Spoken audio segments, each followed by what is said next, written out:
On a quelque chose de commun tous, c'est cet ADN de la solidarité et de la générosité.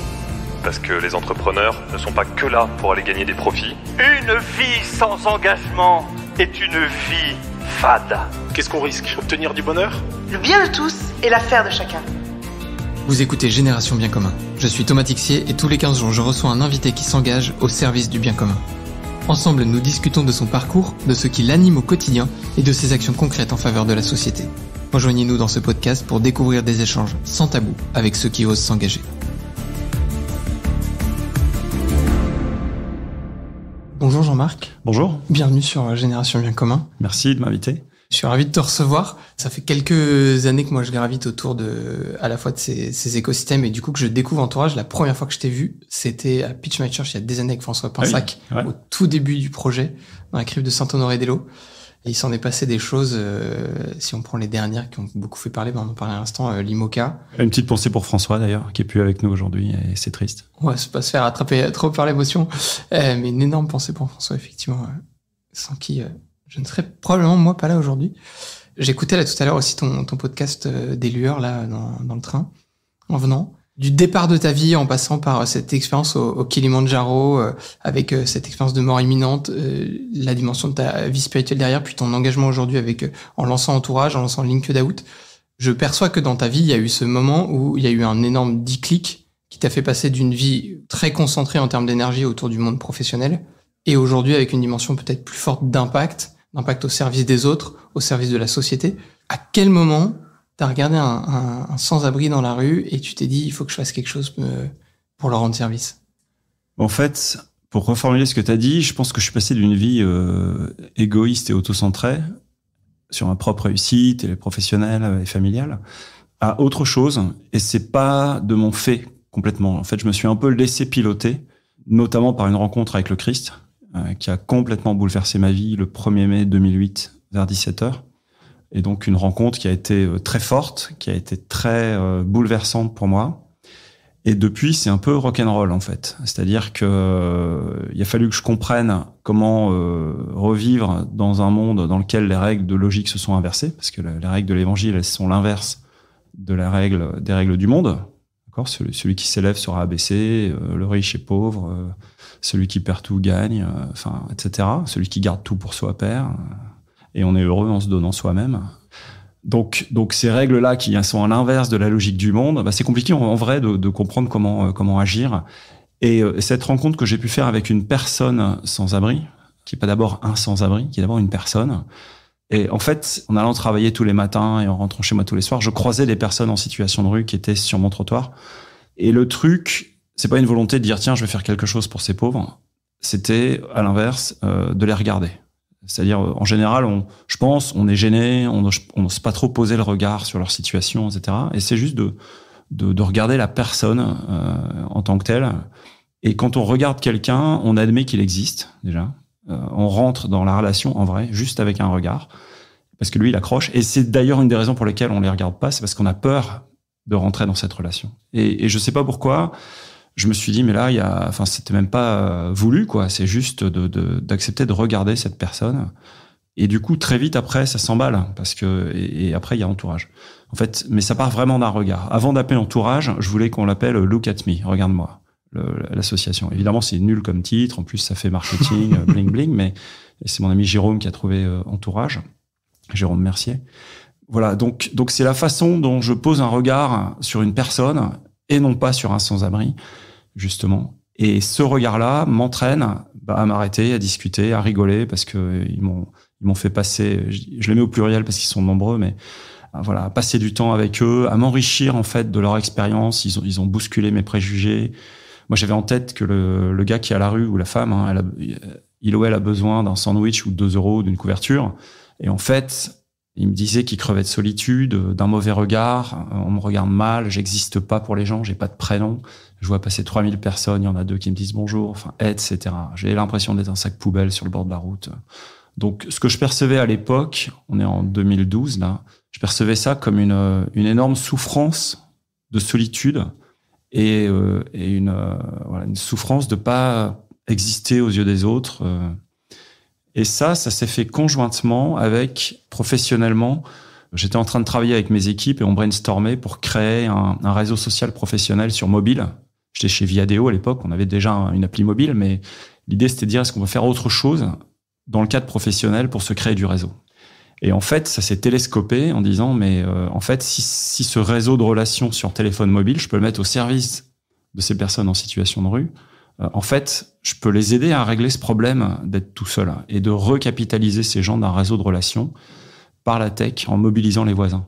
En disant, en fait, les voisins, c'est pas vrai qu'on les voit pas. On voit les gens qui sont en situation de rue. On voit qu'eux.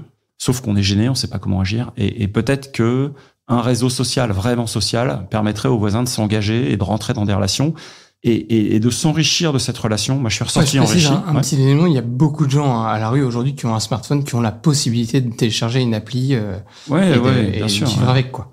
La dernière étude faite par Solinum là-dessus date d'il y a 2 ans et c'est plus de 70% déjà. À l'époque, en 2012, je pense qu'ils étaient 30% peut-être. Mais c'était évident. Ça coûte 30 balles quand on sait où acheter un téléphone sur Back Market ou équivalent. Ils trouvent du Wi-Fi gratuit et c'est un outil pour rompre la solitude. On avait fait un colloque là-dessus avec Orange sur l'usage numérique par les personnes sans abri.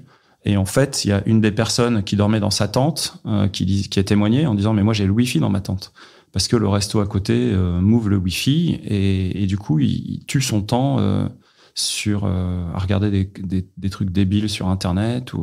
Ouais, j'allais dire comme l'étudiant comme ou nous. Même le jeune comme pro nous, ou le bien pro sûr.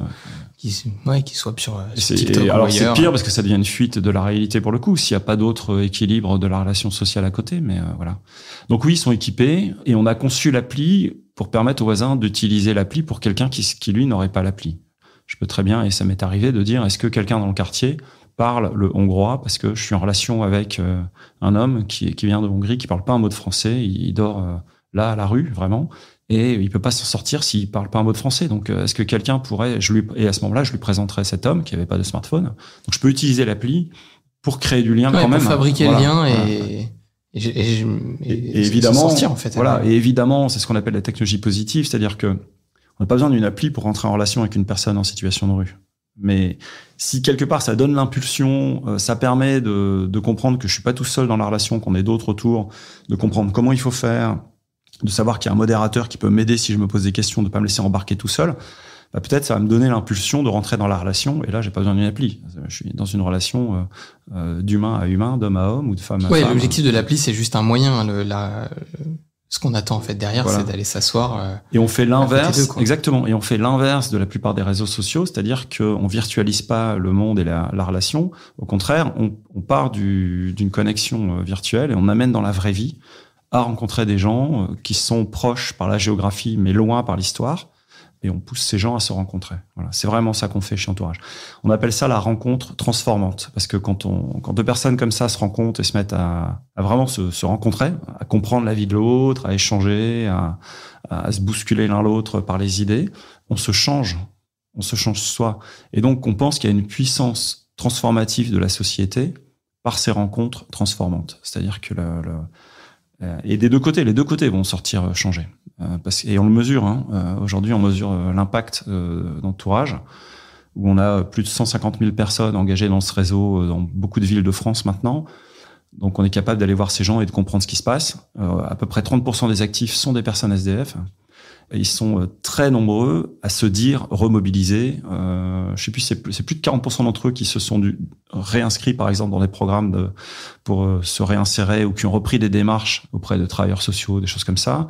Il y en a un très grand nombre qui a envie de s'engager dans des nouvelles choses, de changer leur situation, etc. Alors que cette envie, elle est pas là si je suis tout seul, si on me regarde pas, si j'existe pas. Donc oui, et puis sachant que Entourage, votre objectif, il est, c'est un peu le nom de l'appli aussi, quoi, mais c'est d'être le réseau qui est autour. C'est pas vous qui allez faire directement les démarches derrière. Vous êtes pas là pour accompagner, juste là pour dynamiser, quoi. Absolument. Et on fait même attention. On dit aux voisins, attention, vous transformez pas en travailleur social. C'est pas un collectif de voisins qui va sortir une personne de la rue. D'abord, c'est peut-être pas son projet à cette personne. Donc, attention de pas projeter nos propres envies sur eux. Attention de pas faire le héros sauveur. Voilà. Donc, on essaye de mettre ces garde-fous dans le réseau. Et d'ailleurs, on définit pas Entourage comme un réseau d'aide, mais comme un réseau de relations. C'est plutôt Tinder que Le Bon Coin, quoi. On est plutôt dans la rencontre. Ouais. Ce qui veut dire quand même qu'il faut aussi accepter je veux dire, moi le premier, je veux dire, j'ai un travail, je bosse, ma vie va bien. C'est quand même pas si simple que ça de se dire, je vais pas juste, voilà, avec mes petites forces, être mon propre héros et le sortir de là où il en est, quoi. Peut-être qu'en fait, il en a juste pas envie là où il en est dans sa vie, il faut que je l'accepte. Et je vais juste être un pote, quoi. Mais surtout, peut-être que ta vie, elle va pas si bien que ça. Parce qu'en fait, t'as un boulot, tout va bien, t'as un toit, t'as des amis, et puis t'as l'air épanoui et souriant, ça fait super plaisir de te voir. Mais peut-être que, tout comme moi, tu fais partie d'un corps social qui est malade.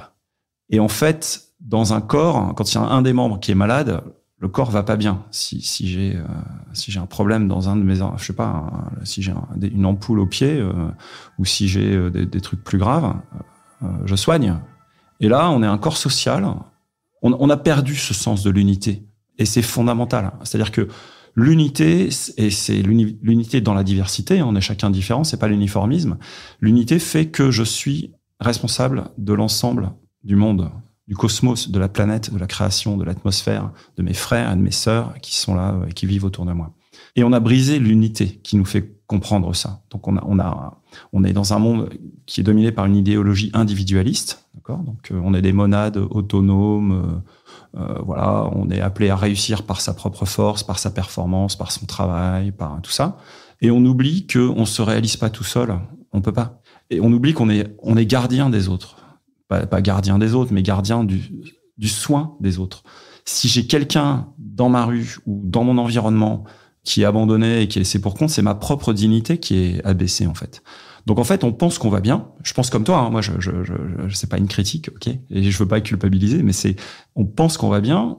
En vrai, on est malade de laisser ce corps social souffrir comme ça. Il y aurait une seule personne en France qui dormirait dehors, on devrait pas dormir, quoi. Alors évidemment, on peut pas prendre toute la misère du monde, etc. Il y a plein de problèmes, on a chacun un problème, mais je dis pas que c'est facile. Mais on a perdu cette notion même que on fait partie d'un tout. L'homme est un être relationnel, un être social, et on peut pas accepter un corps social. Ou alors, ce serait un retour à la barbarie pré-chrétienne, quoi. Mais on peut pas accepter un membre du corps social qui souffre. C'est juste pas possible. Ce que j'aime beaucoup dans ce que tu dis, c'est que pour moi, ça s'incarne pas mal dans ce que tu représentes, parce que à la fois t'as lancé Entourage, t'en es le président aujourd'hui, et en même temps t'as un job à côté, tu bosses dans des startups, t'es pas la caricature ce qui est pas forcément une critique, mais on retrouve aussi dans l'écosystème de l'économie sociale et solidaire, voilà, des gars qui sont corps et âme dans leur association et dans cet écosystème-là, qui portent aussi beaucoup, et merci à eux, mais qui sont aussi parfois décorrélés de la vie. On se dit, moi, j'ai pas forcément envie de tout plaquer pour aller dans une asso et soutenir telle ou telle cause qui me tient à cœur, que ce soit la pauvreté, la culture, l'éducation. T'as cette dualité aussi dans ton profil, dans ton quotidien. Est-ce que, du coup, quand tu te lances quand t'es dans un conseil, une bonne vieille réunion de start-up, d'idéation ou autre, comment t'arrives à allier à la fois ce fait de se dire en fait il faut que je m'engage et il faut donner et on doit pas dormir tant qu'il y a cette pauvreté du monde, et en même temps je vais pas dire que ce qu'on fait à côté est totalement bullshit parce que c'est pas le sujet, mais le sens est pas au même niveau. C'est pas du tout bullshit. Alors déjà je déteste les réunions, donc c'est compliqué. Non mais tu vois, aujourd'hui on enregistre ce podcast, on est le jour de la Saint-Joseph, et Joseph, il est charpentier, il a fait des charpentes. C'est le plus grand saint de l'Église catholique. Il a pas créé une œuvre pour les sans-abri, pour les lépreux, pour je sais pas quoi. Il fait des charpentes. Il s'est bien occupé de sa femme, de son enfant, je pense. Il a dû être présent en tant que père pour l'éduquer, mais il faisait des charpentes. Et il y a besoin de gens qui font des charpentes. Donc, très fondamentalement, moi, mon métier, je suis ingénieur et je sais faire des trucs dans l'innovation tech. Et les gens en ont besoin. Le monde a besoin. Si tout le monde s'occupe d'une association pour personnes sans abri, le monde ne tourne plus, quoi. On a besoin de gens pour inventer des produits, faire tourner des services, pour soigner les autres, pour fabriquer des maisons, je sais pas quoi, pour gérer la finance, le marketing, la production. Donc le sens, il est là. On construit, et c'est une très belle dignité de l'homme que d'être constructeur, de co-créateur, d'accord. Donc c'est une magnifique dignité. Et il faut pas penser que c'est plus digne ou mieux de monter une association pour les personnes sans abri ou diriger une société pour peut-être nourrir les gens voilà. Et deuxièmement, le sens du travail, c'est pas que le sens objectif de la finalité de ce qu'on réalise. Ok, il faut des charpentes. Et c'est bien. Évidemment, j'irai pas travailler pour un truc qui fait du porno et qui esclavagise les femmes ou des une notion de valeur et d'éthique. Évidemment, dans le boulot à avoir, le quoi. sens objectif de son travail, il est important. Mais le sens qu'on appelle subjectif, qui fait de moi un sujet, c'est-à-dire la façon dont je collabore avec les autres, dont je prends mes décisions, dont j'exerce ma créativité, ma liberté, ma responsabilité, le sens du collectif, comment je me comporte dans l'entreprise, c'est une énorme partie du sens du travail en vrai. Parce que dans l'entreprise, on a des tensions, on a des épreuves, on a des difficultés, des phases où ça va mal. On peut se comporter de façon très inhumaine ou au contraire essayer de construire un monde un peu plus humain dans l'entreprise, même si sa pure vocation est de fournir un certain nombre de services. Autre chose, c'est qu'on a besoin de personnes dans le monde du business et de l'entreprise pour faire en sorte qu'on inverse la tendance. La tendance aujourd'hui, c'est que l'homme et la femme sont au service de l'entreprise, qui sont au service d'une finance qui est au service d'enrichissement. C'est complètement dévoyé. En fait, ça devrait être l'inverse. C'est-à-dire que l'investissement, le capital, il devrait être au service de l'entreprise qui fournit des produits et des services, qui doit être au service de l'humain. C'est-à-dire que l'entreprise, elle n'a de sens que si elle sert l'humain, donc les collaborateurs, mais aussi les humains autour. Et donc, de même qu'on parlait tout à l'heure de l'unité et de la responsabilité individuelle, l'entreprise devrait avoir la même. Elle l'a de plus en plus. Je suis heureux de voir les entreprises à mission, des bicorps, des gens prendre conscience de ça. Donc, on a besoin d'hommes et de femmes qui sont dans l'entreprise, qui vont bien faire leur travail, qui vont bien faire leur charpente, dont le monde a besoin, et en plus, qui vont le faire en respectant les hommes et les femmes et en orientant. C'est-à-dire que la vraie finalité de l'entreprise, c'est l'homme. Voilà. Donc, si on déserte tous pour aller faire un truc qui permet de faire croire qu'on est quelqu'un de bien en enregistrant des podcasts, en disant « moi, je m'occupe des personnes en situation de rue », si on fait tout ça, en fait, il n'y a plus rien qui tourne. Ça, c'est pas faux. Donc, peut-être aussi, mon engagement, c'est de l'orgueil. On peut, d'accord, peut-être que je me prends pour l'abbé Pierre, version numérique. Version numérique. Mais est-ce que dans cette logique-là, il y a un talent que tu as utilisé, tu travailles dans le numérique, tu l'as un peu dit à l'instant, dans la tech, tu as lancé cette idée de créer Will, le premier sans-abri du métaverse. À cet endroit-là, je trouve que tu as pas mal allié métaverse. Donc, hyper innovation du moment et en même temps très concret de la vie. Il y a des sans-abri, il y a des personnes dans la rue. On va les rendre visibles dans ces endroits-là avec des petits gimmicks que je vous invite à aller voir. Notamment Will nous présente un yacht ou des maisons achetées avec des fortunes dans le métaverse. Ce pied de nez, pour moi, il est, je le trouve assez malin parce que tu illustres exactement ce que t'aimes faire, j'allais dire d'un point de vue intellectuel business, et ce que t'aimes aussi faire, peut-être moins dans la veine en tout cas économique du quotidien. Qu'est-ce qui t'a poussé à aller là-dedans sans parler forcément d'Abbé Pierre mais quel a été le truc où à quel moment tu t'es dit en fait on va aller mettre un sans-abri dans le métaverse? Bon, déjà on l'a créé avec des personnes sans-abri. Oui, là. C'est-à-dire que cette discussion, et c'est vachement intéressant, au cœur de la gouvernance d'entourage, il y a un groupe de personnes anciennement sans-abri ou actuellement sans-abri d'ailleurs, qui prennent toutes les décisions de l'association. Moi, j'ai jamais vécu à la rue, ni même SDF, dans des centres d'hébergement, des trucs comme ça, donc je sais pas. Donc c'est eux qui dirigent, en fait, en vrai, c'est pas moi, c'est eux. Et du coup, ce comité de la rue se réunit tous les 15 jours, c'est la seule réunion à laquelle je participe systématiquement, et on décide tout. Et Will, on l'a décidé là, on a même été le construire là. Est-ce que c'est un homme, une femme? Est-ce que c'est un jeune, un vieux? Est-ce qu'il est blanc? Est-ce qu'il est noir? Est-ce qu'il se tient bien? Est-ce qu'il est barbu, clochardisé? Est-ce qu'il est... etc. Donc, on a même conçu ses habits. Et donc, ça a généré ces discussions. Il faut savoir que, d'une part, c'est une force, une prise de parole vachement forte, parce que ça nous permet, depuis cet univers virtuel qui peut sembler un peu dérisoire, voire qui fait peur, d'aller rappeler le reste du monde à l'importance du lien social dans la vraie vie, du lien humain. Et l'autre chose, c'est qu'il faut voir aussi qu'à l'intérieur de ces univers virtuels, il y a énormément de solitude. C'est-à-dire qu'il y a des gens qui sont enfermés dans leur chambre, ils sont pas sans abri, ils sont enfermés derrière leur casque virtuel, avec des fausses vies, avec des relations qui sont... Alors je dis pas qu'elles sont que fausses, mais c'est potentiellement aliénant. Et on a de grandes solitudes, y compris chez les jeunes, qui peuvent fuir la réalité de la rencontre et partir dans le virtuel. Donc aller rejoindre cette population, ça nous intéresse. Et on va très bientôt, et vous allez le voir prochainement, on va l'annoncer, créer des événements qu'on appelle, nous, de sensibilisation à l'intérieur même du métavers, où on va inviter les gens et on va faire intervenir des personnes sans abri de la vraie vie à l'intérieur du métavers pour venir appeler ces personnes qui sont perdues toutes seules derrière leur écran à ouvrir les yeux sur le vrai monde et sur la richesse humaine qui se trouve autour d'eux. Donc on va faire beaucoup d'autres choses avec Will, c'est pas un coup. Il y a déjà une journaliste, notamment d'un journal très connu, un quotidien, qui a demandé à rentrer dans le métavers pour l'interviewer. Donc on arrive à parler aux médias. Voilà. Donc quelque part, c'est une prise de judo, Will. C'est-à-dire que on utilise la force de l'adversaire, donc la force de communication du monde virtuel, du métavers et tout, pour passer des messages extrêmement humanisants.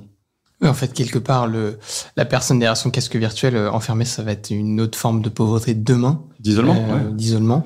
Et on a dans Caritas in Veritate, la belle encyclique de Benoît XVI, une phrase où il dit que les pauvretés matérielles naissent de l'isolement. Et que la vraie pauvreté, c'est l'isolement. Donc en fait, c'est exactement ça. Et on se rend compte, j'ai dit au début de cet enregistrement que lorsque l'idée de créer Entourage m'a été soufflée par les personnes sans-abri avec qui je discutais à l'époque, et que j'avais compris que c'était pour soulager une souffrance. En fait, je comprends aujourd'hui, on est 9 ans après, ou quasiment bientôt, on va fêter les 10 ans d'Entourage. Je comprends aujourd'hui que c'est beaucoup plus profond que de soulager une souffrance, qu'on attaque une cause. C'est-à-dire que dans toutes ces situations d'exclusion, ou quasiment toutes, il y a beaucoup d'histoires très diverses, très différentes. Il y a pas un schéma type, mais il y a toujours une blessure de la relation à l'autre. Il y a toujours une trahison, un abandon, une violence, un viol à l'intime de la personne, souvent pendant son enfance, souvent par des personnes qui auraient dû la protéger, l'éduquer, la faire grandir, et qui en fait se retrouvaient destructeurs. Ouais, se retrouver à la rue, c'est pas juste avoir loupé sa carrière, avoir raté un entretien d'embauche. C'est ça. Plus profond que ça. Et donc, il y a très souvent une brisure de la confiance en l'autre, qui se traduit par une brisure de la confiance en moi, donc de mon self-esteem. Et si les autres vont me trahir, vont m'abandonner, vont me faire du mal, c'est que je vaux rien, et je m'enferme. Et donc, après, les accidents de la vie vont venir accélérer ça, et je vais plus trouver le ressort. Et le pari qu'on fait avec Entourage, c'est que si la cause profonde, c'est une cause relationnelle, peut-être qu'on peut cicatriser par une relation bienveillante. Donc, on l'a pas démontré ça encore, mais je pense que quand je vois le niveau de motivation, l'envie qui revient, la fierté que certaines des personnes sans abri qui sont dans la communauté Entourage, elles viennent nous aider en fait. On a des bénévoles aujourd'hui, on a des ambassadeurs Entourage qui sont des gens de la rue, et ils viennent pas pour recevoir de l'aide, ils viennent pour aider, ils viennent pour construire le réseau. Donc Rachid, qui est dans mon comité de la rue, me dit mais moi je suis là pour aider mes frères et sœurs de la rue. Donc d'une certaine manière, on voit bien cette dynamique qu'on peut redonner grâce au regard et grâce à la relation. C'est beaucoup plus profond que faire du bien en disant oui, je te connais, t'es pas tout seul. Et pour que les gens qui connaissent pas Entourage comprennent bien, Rachid aujourd'hui, c'est des gars qui sont encore à la rue pour certains. C'est des gars qui sont totalement sortis de ces galères-là et qui sont passés. Je vais pas répondre pour lui parce que voilà, lui, je veux pas parler, je veux pas qu'on sache qui c'est quoi. Donc puis peut-être j'ai changé son prénom, mais en l'occurrence, la personne à qui je pense, elle est dans un centre d'hébergement d'urgence. Donc, et c'est le cas à peu près, les chiffres aujourd'hui, c'est à peu près 330 000 personnes dites SDF, pas sans abri, SDF, ou sans domicile fixe. C'est-à-dire qu'elles peuvent être dans des hôtels sociaux, dans des CHS, dans des CHRS, dans des lieux comme ça, qui sont des lieux précaires, qui n'ont pas été conçus en général pour être définitifs. Ça peut bouger, on peut leur retirer ce droit-là. Donc, ils sont, même psychologiquement, c'est pas rassurant parce qu'ils savent pas s'ils vont pouvoir y rester longtemps. Et donc, ils sont pas sans abri. Mais voilà, cette population-là, elle est seule, en vrai. Ou alors, les autres contacts qu'ils ont sont des gens qui sont dans des mêmes situations de galère et qui pourront pas leur donner d'opportunités ou de capacité de rebondir, ou etc. Et donc, c'est un réseau beaucoup plus large que les personnes dites sans abri, qui va vraiment dormir, qui doit être 10 fois moins nombreux que ce chiffre. Ouais, en fait, c'est ce qu'on a tendance à imaginer, le sac de couchage qu'on voit, mais en fait, il n'y a c'est la partie immergée de l'iceberg. Exactement. Il y a 10 fois plus de personnes qu'on voit pas, c'est des invisibles, ils sont habillés comme toi et moi, donc on voit pas forcément. Mais du coup, le réseau va me permettre d'aller à leur rencontre. Parce que eux, quand ils entendent parler d'Entourage, ou alors ils vont chercher sur un moteur de recherche, ils tapent Solidarité, ils voient Entourage, ils connectent, ils vont dans l'appli, ils font peut-être une demande matérielle, est-ce que quelqu'un peut m'aider, j'ai perdu mes chaussures, ou je sais pas quoi, j'ai besoin d'un sac de couchage, ou je sais pas quoi. Et derrière, ils vont découvrir qu'il y a des événements de convivialité autour d'eux qui sont créés par le réseau. Ils vont s'inviter, une soirée jeu, une partie de molki, un apéro, un petit déj, je sais pas quoi. Là, ils vont rencontrer des gens, et puis le lien se crée avec les voisins. Et la fierté qu'ils ont aujourd'hui, c'est de dire, je fais partie d'une communauté. Ils viennent pas chez Entourage en disant on cherche une association qui vient m'aider. Et d'ailleurs, 50% d'entre eux nous disent je fais partie d'aucune autre association, je n'ai même pas de référence sociale pour plus de 50% des personnes SDF. C'est-à-dire que ce sont des gens qui sont vraiment même en dehors, qui sont pas vus des radars du secteur social. Voilà. Et d'une certaine manière, il y a aussi un rejet chez une partie de ces personnes-là en disant mais parce que c'est humiliant d'être celui qui a toujours besoin d'aide, celui qu'on doit toujours aider, etc. Et puis ils y croient plus parce que de toute façon, ça fait des années que je galère, je vais pas m'en sortir. Par contre, dans la communauté Entourage, ils vont juste se sentir utiles, une personne comme toi et moi, et c'est là où on recrée cette dynamique, ce ressort, qui est finalement très complémentaire ensuite au travail associatif, qui est nécessaire. Hein. C'est pas en opposition ce que je dis là. C'est-à-dire qu'on a besoin de travailleurs sociaux qui vont les aider à retrouver des solutions de logement, des droits à la santé ou des papiers qui ont été perdus par l'administration ou des choses comme ça. Donc on a besoin de ça. Mais il y a une étape avant qui est d'aller recréer le lien, de refabriquer l'entourage, de nourrir la confiance en soi. Avant ou en même temps, mais c'est ça. En tout cas, c'est nécessaire, quoi. Ce qui est nécessaire, qui est pas suffisante, mais qui est nécessaire. Exactement. Et du coup, on est très complet. On fait beaucoup de choses avec le secteur associatif. On est en co-construction avec énormément d'acteurs.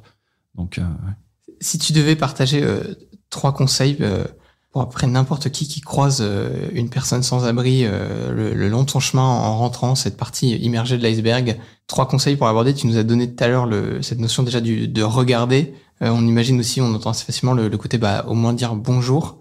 Mais comment on passe de ces 2 étapes-là? Je vais pas dire qu'elles sont faciles, parce que si elles étaient faciles, on le ferait peut-être plus souvent.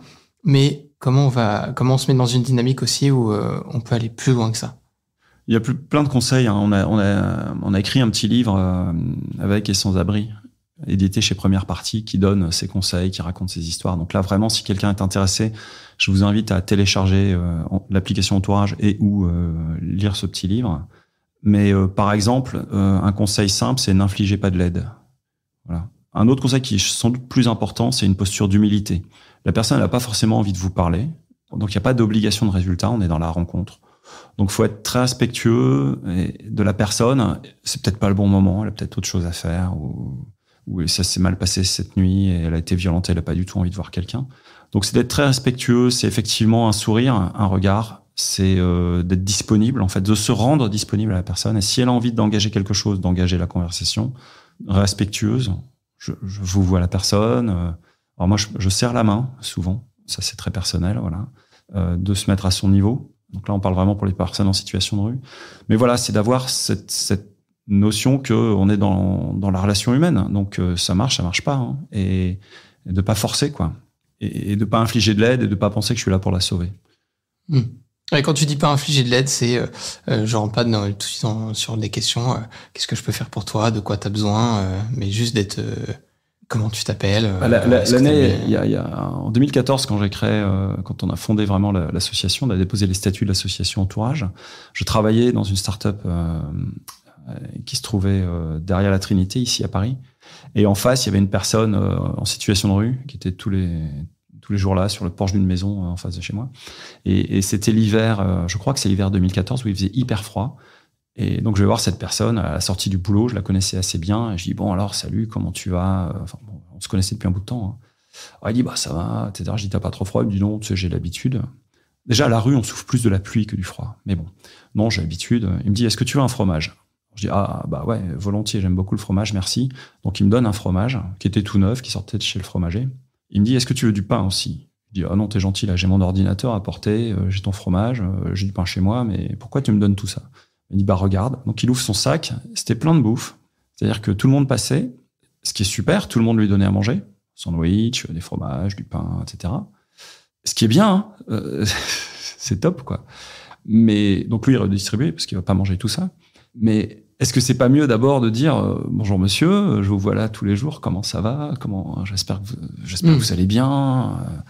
Dites-moi si je peux faire quelque chose pour vous. Ou j'ai pas... Et s'il me dit qu'il a faim, évidemment, je vais aller lui acheter. Et en plus, je vais lui demander ce qu'il veut, parce que peut-être qu'il aime pas le fromage. Mais donc, ce que je veux dire, c'est que... Et encore une fois, c'est pas une critique. Je trouve ça très beau. Les gens se disent, tiens, il fait froid. Tiens, il y a un homme. Tiens, il doit avoir faim. Tiens, je vais lui acheter à manger.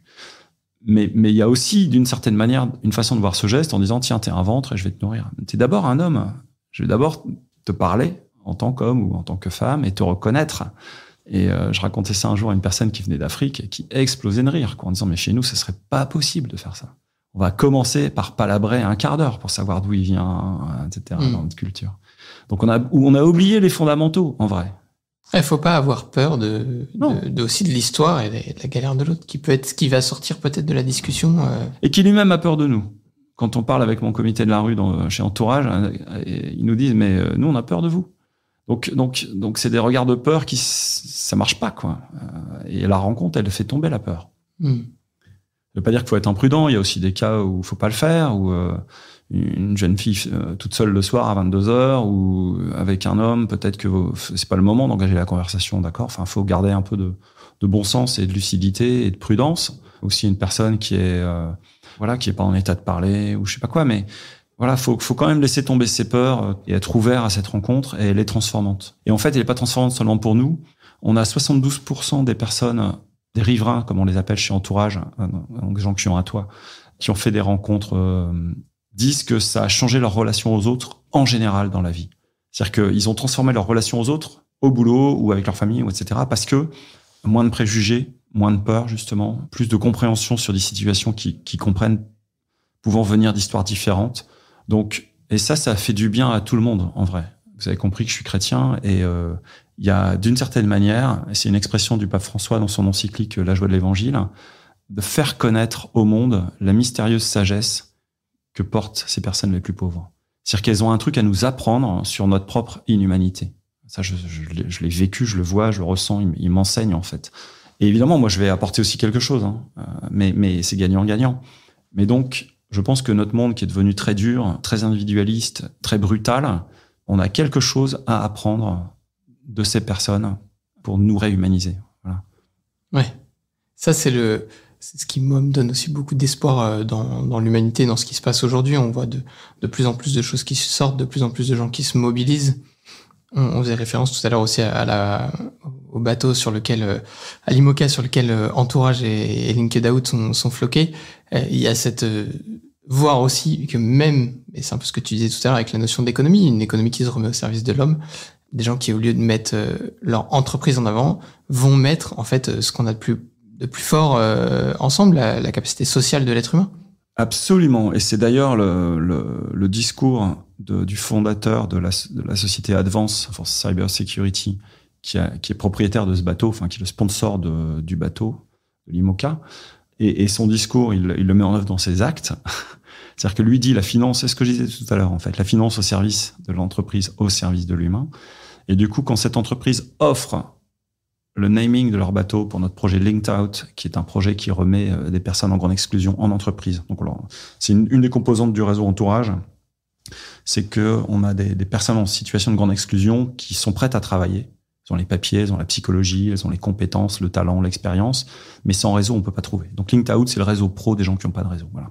Et donc, quand Advance et Alexandre Fayol nous offrent leur bateau au service de faire connaître Linked Out au plus grand nombre, ça a un impact dingue pour nous, parce que le bateau fait le Vendée Globe. Là, il a gagné la route du Rhum. Ça veut dire qu'on est sur les télévisions, on est dans les journaux. Donc, Linked Out, et quand on a démarré avant le bateau, Linked Out, on avait une poignée d'entreprises qui nous faisaient confiance.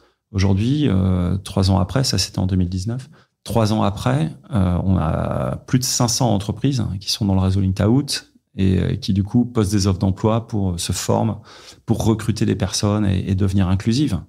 Donc l'impact d'une opération médiatique et sportive, et en plus c'est fun parce que les entreprises qui recrutent nos candidats, très souvent elles se prennent au jeu de la course au large.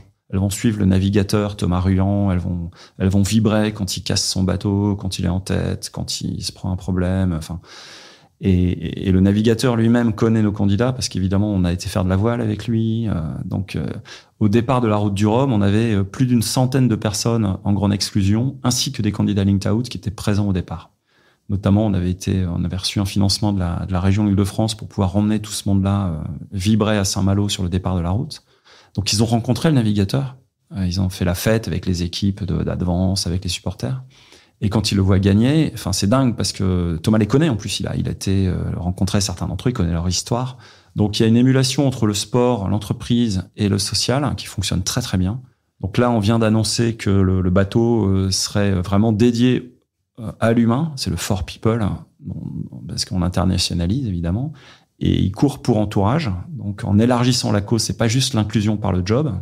Donc on attend de voir ce que ça va donner, mais je suis très confiant que ça va élargir la dynamique qu'on avait jusqu'à présent avec notre navigateur et notre bateau, quoi. Ouais, ce que je trouve fabuleux avec cette initiative, c'est qu'effectivement, elle dynamise aussi le monde du sport. Ouais. Je sais que dans le monde du e-sport aussi, on commence à voir un peu ce genre de choses arriver. On a vu là, il y a quelques mois, Squeezie avait lancé une grosse campagne de F4 entre youtubeurs.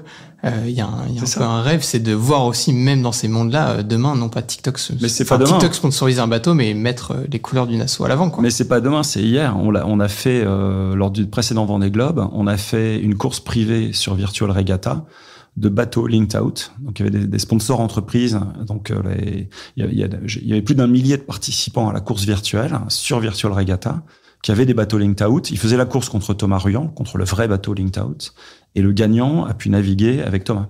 Donc on peut lier le sport virtuel, mais surtout, depuis, on a vu l'impact sur la motivation de tout le monde sur le sport. On a lancé un programme spécial qui s'appelle Entourage Sport, dans lequel, de la même manière qu'avec Linked Out, on démarche les entreprises pour les rendre inclusives, là, on démarche les fédérations sportives, les clubs associatifs, etc., pour permettre aux personnes en grande exclusion de rentrer dans la salle de sport. Et c'est pas tant pour aller se faire des abdos. C'est pas ça qui nous intéresse le plus. C'est très bien qu'on fasse des muscles. C'est bonus. Pardon, je suis pas méprisant, j'aime beaucoup le sport, mais je suis pas très sportif en vrai. Mais c'est pas tant pour qu'ils fassent du sport, mais c'est plutôt pour, de nouveau, qu'ils se trouvent dans un cadre où ils participent. C'est-à-dire que le gars, il fait perdre son équipe de ping-pong ou de je sais pas quoi. Il est reconnu pour son talent. Quand il est pas là, il manque. Quand il est là, on le récompense ou on l'engueule parce qu'il a raté un coup, mais il existe au sein d'un groupe. Et donc, Entourage Sport, on va viser à aider ces clubs de sport à s'ouvrir. C'est pas simple. Il faut une licence, il faut du matériel, il faut pas avoir peur, il faut être accueilli dans le club, que peut-être le club comprenne un peu que, voilà. Donc on est en train de structurer tout un programme auquel je crois beaucoup d'inclusion par le sport. C'est un objectif magnifique à la veille des Jeux 2024. Voilà. Paris. Et ça va résonner avec les Jeux, avec la Coupe du Monde de rugby aussi qu'on va vivre ici. Est-ce qu'on fait des Jeux exclusifs ou inclusifs, quoi? Enfin, et on a des vraies belles opportunités de passer des messages d'inclusion par ces grands événements sportifs. Donc ça, on l'a goûté avec le bateau.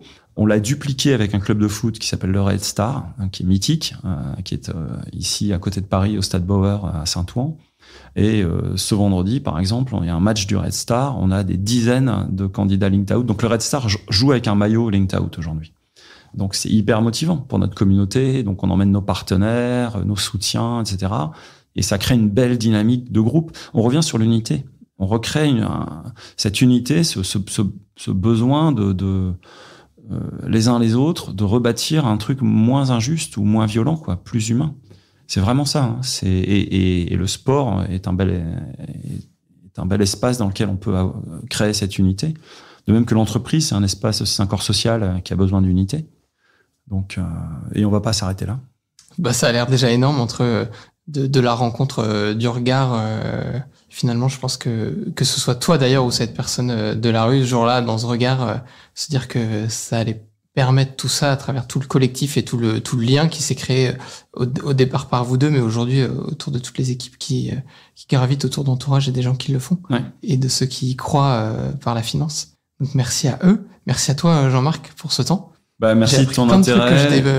Que je découvre sur Entourage en vrai. Pourtant j'avais le sentiment d'en connaître une bonne partie. Donc vraiment merci pour cette sincérité et cette vérité de nos échanges. Bon, bah, c'est top. Écoute, merci de nous aider aussi à faire connaître, parce que quelque part, il faut porter cette voix au plus grand nombre, et donc tu participes par ton action et ton podcast à permettre ça. Donc, merci d'exister. Écoutez, notre petite échelle avec Génération Bien Commun, c'est effectivement notre envie, c'est de se dire qu'on est une génération qui est née et qui vit, et qu'on s'inscrit au sein d'un tout qu'étaient nos grands-parents et que seront nos enfants demain, nos petits-enfants, nos arrière-petits-enfants. Yes. Il faut qu'on ait notre impact à notre échelle. Merci. Merci à toi. Merci d'avoir suivi cet échange, j'espère qu'il vous a plu. N'hésitez pas à vous abonner à notre podcast et à lui mettre une note de 5 étoiles sur les différentes plateformes d'écoute. Ça nous aidera à le faire connaître. Retrouvons-nous dans 15 jours pour un nouvel épisode de Génération Bien Commun, où nous continuerons à vous partager les témoignages de ceux qui s'engagent au service du bien commun.